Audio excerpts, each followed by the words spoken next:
తాగిన మత్తులో తాయారింటికి వెళ్లి గాయత్రి మెడలో తాళి కట్టిన మాధవ్. అసలు ఇదంతా ఎలా జరిగిందనేది వీడియోని స్కిప్ చేయకుండా చివరి వరకు చూడండి. పదరిల్లు రేపటి ఎపిసోడ్స్లో ఏం జరగబోతుందో ముందుగా తెలుసుకోవాలి అనుకుంటే వీడియోని లైక్ చేసి ఛానల్ని సబ్స్క్రైబ్ చేసుకుని పక్కనే ఉన్న బెల్ సింబల్లో ఆల్ పై క్లిక్ చేయండి. ఇలా చేయడం వల్ల మేము పెట్టే ప్రతి వీడియో నోటిఫికేషన్ రూపంలో ముందుగా చూడగలుగుతారు. మాధవ్ గాయత్రి ఇద్దరు ఒకటవ్వాలని మీరు కూడా కోరుకుంటే కామెంట్లో ఎస్ అని టైప్ చేయండి. మొత్తం మీరు చూసుకున్నట్లయితే ఇంకా అపరాధ భావంతో చాలా గిల్టీగా ఫీల్ అవుతుంది మహాలక్ష్మి అయితే.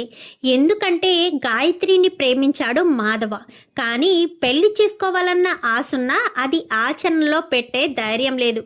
కానీ మహాలక్ష్మి అక్కడ గాయత్రితో మాట్లాడాను, పెళ్లి చేసుకుంటానంది, పెళ్లి కొడుకుగా రెడీ అవ్వండి అంటూ ఇంకా అక్కడ గుడిలో అన్ని ఏర్పాట్లు చేసి తీరామోసి చివరికొచ్చేసరికి గాయత్రి చేసుకోను అని చెప్పింది అన్న మాట విన్న మహాలక్ష్మి ఎంతగానో బాధపడుతూ ఇంకా మాధవకైతే క్షమాపణ చెప్తుంది. నువ్వెందుకమ్మా క్షమాపణ చెప్తున్నావు అనగానే, లేదు పెద్ది, నీలో ఆశలు రేపించింది నేను. ఎందుకంటే మీకు గాయత్రి అంటే ఇష్టమే కావచ్చు, కానీ గాయత్రిని పెళ్లి చేసుకునే ఆలోచన లేదు, పెళ్లి జరగదు అని ఫిక్స్ అయిపోయారు. అలా ఫిక్స్ అయిపోయిన మిమ్మల్ని నేను మళ్ళీ మీకు గాయత్రినిచ్చి పెళ్లి చేస్తాను అంటూ మీలో ఆశలను కోరికలను వచ్చేటట్టు చేశాను. ఇప్పుడు గాయత్రి నన్ను ఇంతలా మోసం చేస్తుందని అస్సలు అనుకోలేదు పెద్ది, నన్ను క్షమించండి అని ఎంతగానో ఏడుస్తూ ఉంటుంది. ఏడుస్తూ ఉండేసరికి, అది కాదమ్మా మహాలక్ష్మి, బాధపడకు, ఏడవద్దు, నీకేం కాదు అని చెప్తున్నాను కదా, నువ్వెందుకు దాన్నే మనసులో పెట్టుకుని గిల్టీగా ఫీల్ అవుతావు? నువ్వు దాని గురించి మర్చిపో అమ్మా. పదే పదే దాని గురించి ఆలోచిస్తే నీకు అలాగే ఉంటుంది. వదిలేసేయి. నేనే వదిలేశాను, మీరెందుకు అంతలా పట్టుకుని ఆలోచిస్తున్నారు? మా ఇద్దరికీ పెళ్లి జరగదని నాకు తెలుసు, కానీ నువ్వు ఎప్పుడైతే పెళ్లి చేస్తాను అని హోప్ ఇచ్చావో నిజంగానే పెళ్లి చేస్తావో అని నమ్మి వచ్చాను. అక్కడ గాయత్రి సిచ్యువేషన్ ఏంటో కూడా మనం అర్థం చేసుకోవాలి కదా. మా అత్త ఎంతకైనా తెగిస్తుంది. మా ఇంటి మీదే దుమ్మెత్తిపోసిన మా అత్త మళ్ళీ ఆ ఇంటి నుంచి ఇంటికి గాయత్రిని పంపిస్తుందని అస్సలు అనుకోను. గాయత్రి వచ్చే ధైర్యం చేసినా ఎమోషనల్గా మా అత్త ఏదొకటి చేసైనా సరే గాయత్రిని బయటికి రానివ్వదు. ఆ విషయం నాకు తెలుసు అని చెప్పి ఇంకా పెద్ది కాస్త వెళ్ళిపోయి పడుకోమని చెప్తాడు.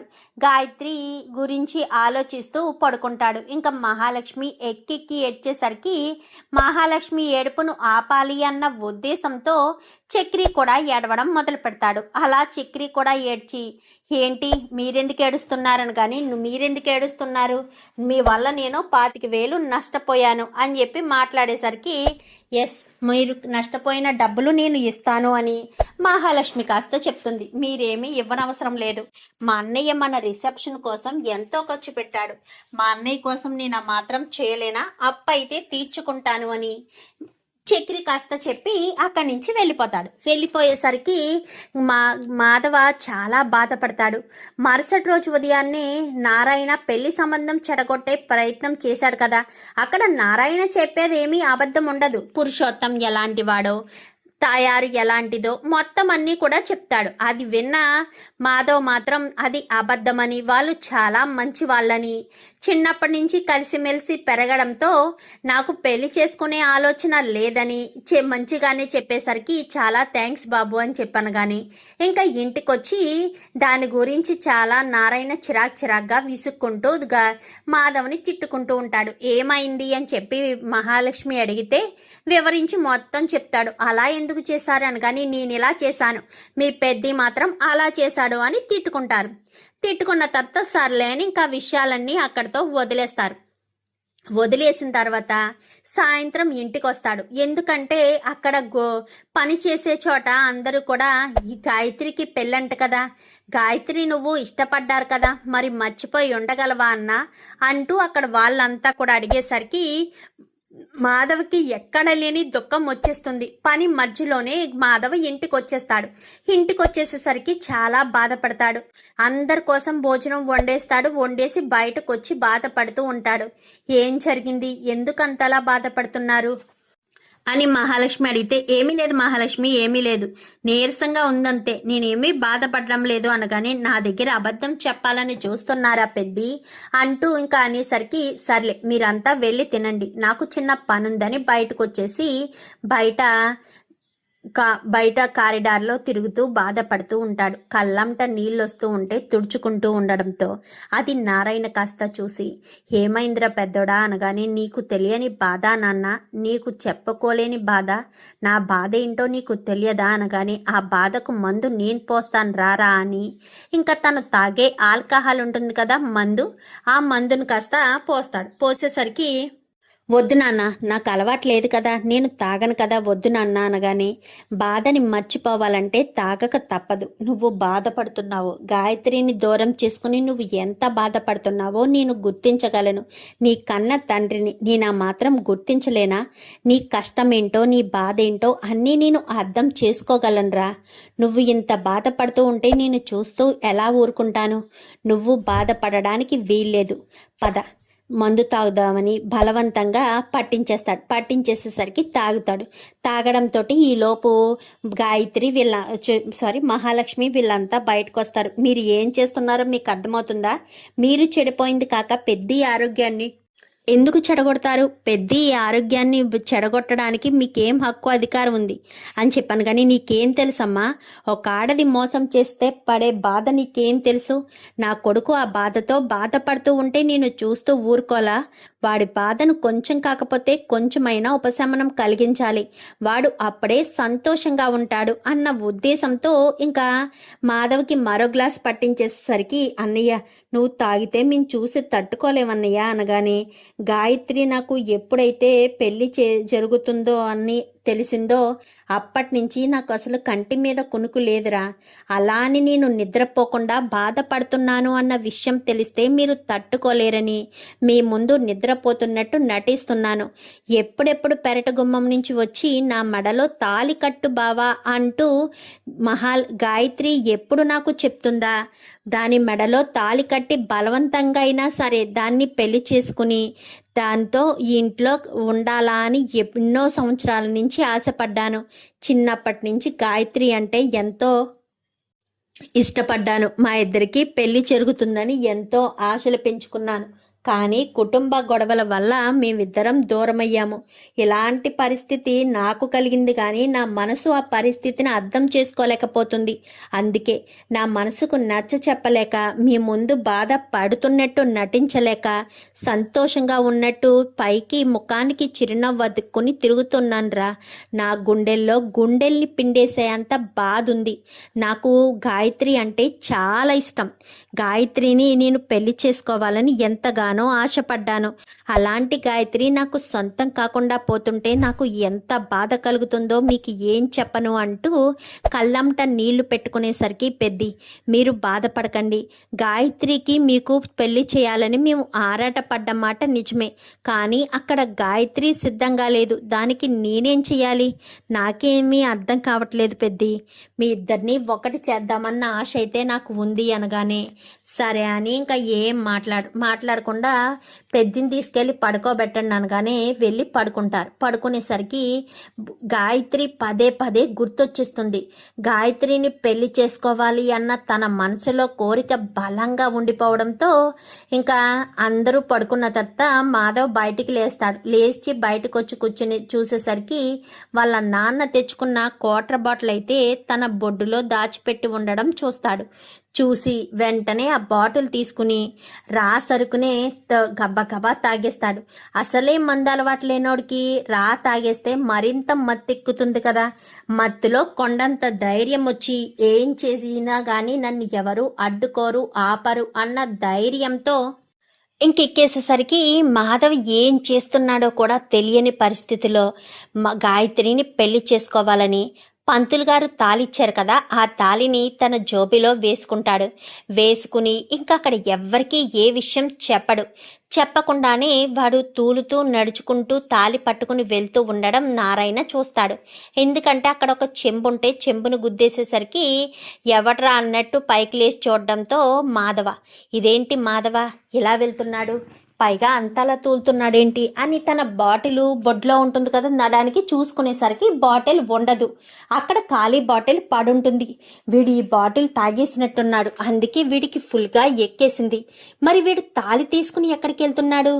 గాయత్రి మెడలో తాళి కట్టాలని ఫిక్స్ అయిపోయి వెళ్తున్నాడా ఏంటి అన్న ఉద్దేశంతో నారాయణ వెనకాలే ఫాలో అవుతాడు. ఇంట్లో వాళ్ళెవరికి ఏమీ చెప్పడు. వెనకాలే ఫాలో అయ్యేసరికి వెనకాల నారాయణ, ముందేమో మాధవ. తూలుతూ తూలుతూ తూలుతూ వాళ్ళింటికి వీళ్ళింటికి 2 స్ట్రీట్లే అడ్డు కాబట్టి తూలుతూ తూలుతూ వెళ్ళి తలుపు కొడతాడు. తలుపు కొట్టేసరికి మాధవ వెళ్ళి తలుపు కొడుతుంటే నారాయణ దూరం నుంచి చూస్తాడు. దూరం నుంచి చూసి, నేను అనుకున్న పని చేయడానికే వచ్చాడు, చెయ్యిరా, నువ్వు మామూలుగా ఉంటే ధైర్యం చేయలేవు కదా, తాగి నీకు ధైర్యం వస్తుంది కాబట్టి చెయ్యిరా, నువ్వు గాయత్రి మెడలో తాళి కట్టు, అప్పుడే ఆ పురుషోత్తానికి ఆ తాయారికి బుద్ధి చెప్పిన వాళ్ళు అవుతావు అని దూరం నుంచి చూస్తూనే ఉంటాడు. తలుపులు కొట్టేసరికి ఎవరు ఈ టైంలో తలుపులు కొడుతున్నారని తాయారు కాస్త వెళ్ళి తలుపు తీస్తుంది. తలుపు తీసేసరికి ఎదురుగా తాళి పట్టుకుని మాధవ్ నిలబడ్డంతో, ఏంట్రా ఈ టైంలోని అనగానే చెంప చెల్లు మనిపిస్తాడు. చెల్లు మనిపించేసరికి ఒక్కసారిగా ఆ సౌండ్కి తులుక్కి పడతాడు నారాయణ. ఓ అబ్బో, వీడు గట్టిగా పట్టాడు కదా, పడాలి, తాయారికి పడాలి, నెక్స్ట్ ఎవరు అనుకుంటూ ఉండగానే మెడ తిరగనోడు వస్తాడు. ఓ నెక్స్ట్ వీడా, రాని పాత బాకీలన్నీ వసూలు చేయాలి కదా అనుకుంటూ ఉండగానే, ఏం చేయాలమ్మా, ఏమైంది, నన్ను కొట్టాడన్నయ్య, ఏంటి వీడు నిన్ను కొట్టాడా అని చెప్పాను కానీ, ఏ డౌటా, నీకు కూడా ఒకటి పడైనా అంటూ వాడిని కూడా కొడతాడు. కొట్టేసేసరికి వాడు బొగ్గ మీద చేయి పెట్టుకుని ఇంకా వాడు షాక్ అయిపోయి పక్కకి వెళ్ళిపోతాడు. పురుషోత్తం వస్తాడు. ఏంటి సౌండు, ఏదో చప్పట్లు కొట్టినట్టుగా అనగానే, కొడుతున్నాడు బావా అని చెప్పనేసరికి, ఎవరు, వీడెందుకు కొడతాడ్రా, సాధు జంతువు లాంటి వాడు, నేను సాధు జంతువుననే కదా గాయత్రిని నా నుంచి దూరం చేయడానికి చూస్తున్నారు, నేను సాధు జంతువుననే కదా నా మనసుతో ఏమాత్రం సంబంధం లేకుండా గాయత్రి మనసుని బాధ పెడుతూ నన్ను గాయత్రిని విడదీయాలని చూస్తారు. పగలు పంతాలు ఉంటే మీరు చూసుకోవాలి, ప్రేమించిన మమ్మల్ని ఎందుకు వేరు చేయాలనుకుంటారు, అది నేను లేకపోతే చచ్చిపోతుంది, అది మీకు అర్థమవుతుందా, దానికి నేనంటే ఎంత ఇష్టమో తెలుసా, నువ్వేదో చేసుంటావత్త, లేదంటే అది నేనంటే ఇష్టం లేదని ఎందుకు చెప్తుంది, నన్ను పెళ్లి చేసుకోవడానికే అది బ్రతుకుతుంది, అలాంటిది నేనంటే ఇష్టం లేదని అది చెప్పడమా, నేను అస్సలు నమ్మను, దాన్ని నువ్వు ఏదో బెదిరించుంటావు అంటూ మరొక చెంప కొట్టేసేసరికి బావా అనుకుంటూ పరుగున వచ్చి మాధవను పట్టుకుంటుంది. ఏమైంది బావా అనగానే, నువ్వేం బాధపడద్దే, నీకోసం నేనొచ్చాను, ఈ మాధవ్ వచ్చాడు, నిన్ను పెళ్లి చేసుకుంటానే, నిన్ను వదిలేస్తాననుకున్నావా, నేను లేకపోతే నువ్వెలా బ్రతకలేవో, నువ్వు లేకపోయినా నేను అలా బ్రతకలేను, నువ్వే నా జీవితం అనుకున్నాను, నువ్వే నా సర్వస్వం అనుకున్నాను, నా జీవితంలో నీకు తప్ప మరొక ఆడదానికి స్థానం లేదు, నేను ఎవరిని చూసినా నాకు వాళ్ళు నచ్చడం లేదు, ఎందుకు నచ్చడం లేదంటే నువ్వు నా మనసులో ఉన్నావు కాబట్టి, నువ్వు తప్ప నాకు ఇంకెవ్వరూ అవసరం లేదని అనిపిస్తుంది అని చెప్పి ఇంకా మాధవ్ కాస్త దాన్ని హత్తుకుంటాడు.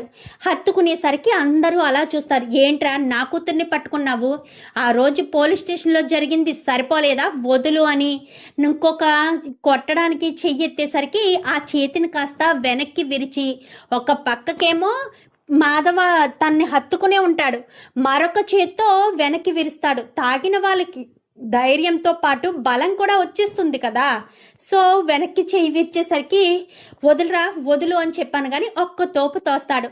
ఆ చెయ్యి వెనక్కి పెట్టుకుని అలా పడిపోతాడు. చూడు గాయత్రి, నీకు నేనంటే ఇష్టమా కాదా, ఇప్పుడే చెప్పు, ఇష్టం లేదు అంటావా, ఈ క్షణమే నేను ఇంటి నుంచి బయటికి వెళ్ళిపోతాను, మళ్ళీ నీ కంటి ముందు కూడా కనిపించను అనేసరికి, బావా నువ్వంటే నాకు ఎంత ఇష్టమో నీకు తెలీదా, ఉదయం మహాలక్ష్మి వాళ్ళు వచ్చినప్పుడు అమ్మ చచ్చిపోతాను అని చెప్పి కత్తిపీట పీక్కి పెట్టుకుంది బావా, నా మనసు చంపుకుని నా మనసులో లేని మాటలన్నీ మాట్లాడాల్సిన పరిస్థితి వచ్చింది, తర్వాత నేను ఎంతలా ఎక్కెక్కి వేడ్చానో నాకు తెలుసు బావా. ఈ 4 గోడల మధ్యలో నేను ఎంత బాధపడుతున్నానో నాకు మాత్రమే తెలుసు బావా అనగానే, నాకు తెలుసు గాయత్రి, ప్రాణం పోయినా నేనంటే ఇష్టం లేదు అన్న మాట నువ్వు చెప్పవు. అలా చెప్పావు అంటే ఏదో బలమైన కారణం ఉండే ఉంటుంది అని గమనించాను. మా నాన్న నాకు ఇచ్చిన ధైర్యంతో ఇక్కడి వరకు వచ్చాను.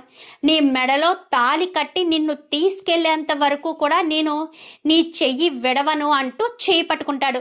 ఒరే వదలరా నా కూతురు చేతిని అంటూ పురుషోత్తము అలాగే వీళ్ళ ముగ్గురు కూడా వచ్చేసరికి, రే నీకు నేనున్నాన్రా అంటూ నారాయణ ఎంట్రీ ఇస్తాడు. ఓహో యారా నారిగే, నువ్వే ఉండి పంపించావా?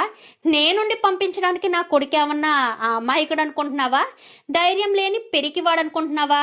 నా కొడుకు గొడవలు వద్దు అని చెప్పే సాధు జంతువే తప్ప ప్రేమించిన అమ్మాయిని వదులుకునే అంత మూర్ఖుడైతే కాదు.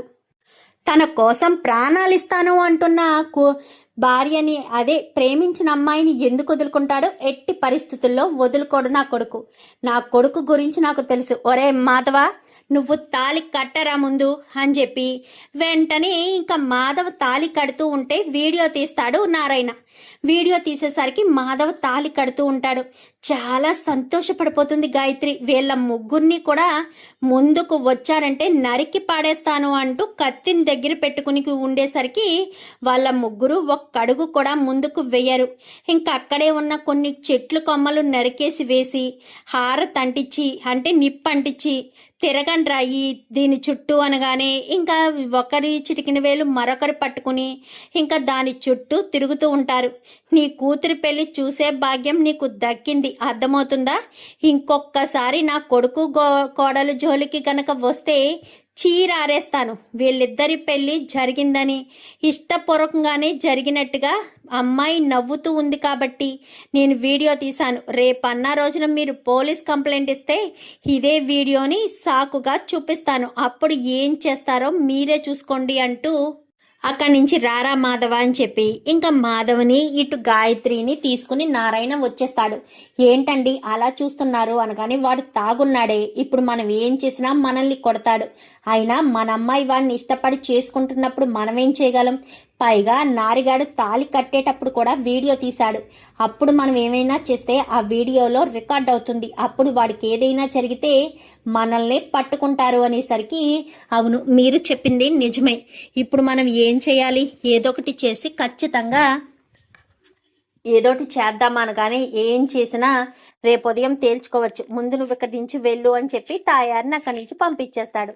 పంపించేసి పురుషోత్తం కాస్త సరాసరి పోలీస్ స్టేషన్కి బయలుదేరి వెళ్తాడు.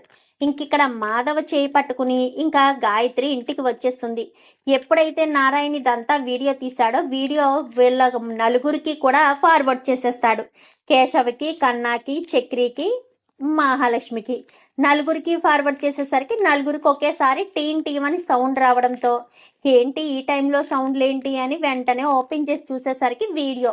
ఒక్కసారిగా షాక్ అయిపోతారు. అన్నయ్య అన్నయ్య అనగాని, చూస్తున్నాం రా అని చెప్పనేసరికి వదిన వదిన అంటూ వదిన దగ్గరికి మహాలక్ష్మి తలుపు కొట్టేసరికి, ఏంట్రా కన్నా నాన్న వీడియో పెట్టాడు చూసావా అనగాని, ఇప్పుడే చూశాను, షాక్ అయ్యాను, ఇంతకీ పెద్ది ఎక్కడున్నాడు అనగానే, నాకు తెలిసి అన్నయ్య వాళ్ళు వస్తున్నట్టున్నారు, గాయత్రి మెడలో తాళి కట్టేసినట్టున్నాడు అన్నయ్య, ఇందాక తాగాడు కదా ఆ ధైర్యంతో తాళి కట్టినట్టున్నాడు అని చెప్పి ఇంకా కన్నా అయితే చెప్తాడు. చెప్పేసేసరికి ఇప్పుడు ఏం చేద్దాం నా కన్నా అనగాని, ఏముందదినా, హారతి ఇచ్చి లోపలికి తీసుకురావడమే మనం చేయాలనుకున్న పెళ్ళి.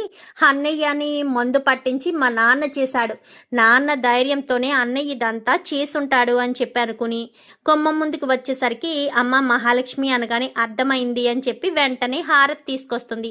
హారతి తీసుకొచ్చి హారతి ఇచ్చి ఇద్దరికి బొట్టు పెడుతుంది. బొట్టు పెట్టడంతో లోపలికి తీసుకురండి అని కానీ అప్పటికి సుమారు 1 గంట సమయం, సుమారు 11:30 సమయం అవుతుంది. ఏంటి పెద్ది ఏంటిదంతా అనగానే, నువ్వు కోరుకున్నదే మహాలక్ష్మి, నేను గాయత్రిని పెళ్లి చేసుకోవాలని ఆశపడ్డావు కదా, మా ఇద్దరికి పెళ్లి కాలేదు అని కూడా నువ్వు చాలా బాధపడ్డావు. అందుకే నువ్వు అలా బాధపడడం నాకు అస్సలు ఇష్టం లేదు.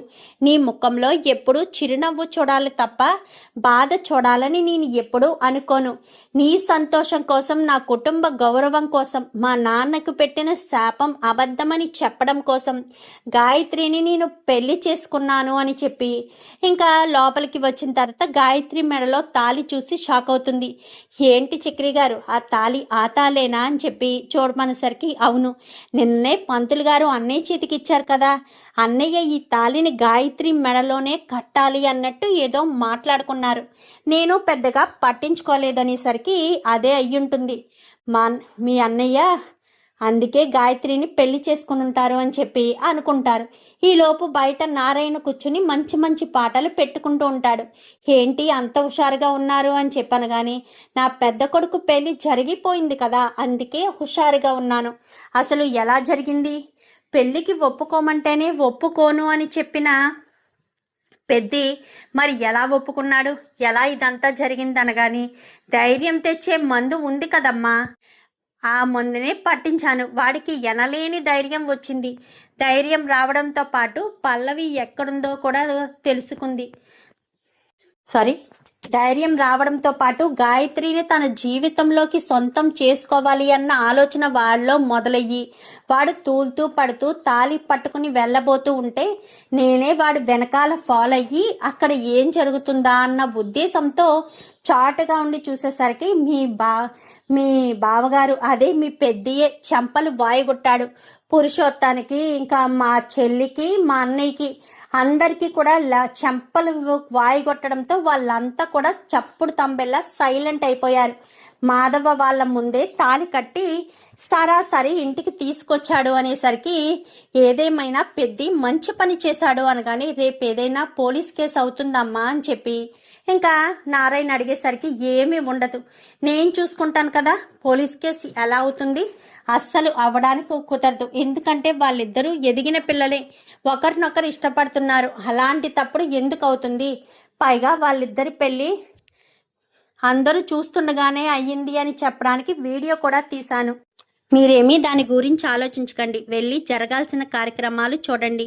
నువ్వు అనుకున్నట్టుగానే పెళ్లి జరిగింది. హ్యాపీగా అందరూ కూడా సంతోషంగా ఉందాము అని ఇంకా చాలా సంతోషంగా అయితే ఉంటారు. ఇంకా మరుసటి రోజు మత్తు దిగిన తర్వాత పక్కన గాయత్రి ఉండడం చూసి ఒక్కసారిగా షాక్ అయిపోతాడు. ఇంకా మాధవ్ అయితే గాయత్రి మెడలో తాళి కూడా కనిపిస్తుంది. బావా టీ తీసుకో బావా అని చెప్పాను కానీ నువ్వేంటే ఇక్కడ, అసలు నీ మెడలో తాళి ఏంటే అని చెప్పి ఇంకా మాధవ్ అనుమానంగా అడగడంతో అదేంటి బావా, నువ్వు రాత్రి మా ఇంటికి వచ్చి అందరికీ ఓటీపీలు ఇచ్చి మరీ నన్ను పెళ్లి చేసుకుని ఇంటికి తీసుకొచ్చావు కదా అని గాయత్రి చెప్పడంతో ఒక్కసారిగా షాక్ అయిపోతాడు. ఏం మాట్లాడుతున్నావే, నేను మీ ఇంటికి రావడం ఏంటి, మీ అమ్మ వాళ్ళను కొట్టడం ఏంటి, నీ మెడలో తాళి కట్టడం ఏంటి, నువ్వు మతుండే మాట్లాడుతున్నావా? నాకు తెలుసురా పెద్దోడా, నువ్వే మాట అంటావని నాకు తెలుసు. అందుకే నువ్వే గాయత్రి మెడలో తాళి కట్టేటప్పుడు నేను వీడియో తీశాను. అమ్మ మహాలక్ష్మి ఆ వీడియో చూపించు అనగానే అలాగే అని వెంటనే వీడియో చూపిస్తుంది. చూపించడంతో ఒక్కసారిగా షాక్ అయిపోతాడు. ఎందుకంటే మాధవ్కి విషయాలేమీ గుర్తుండవు.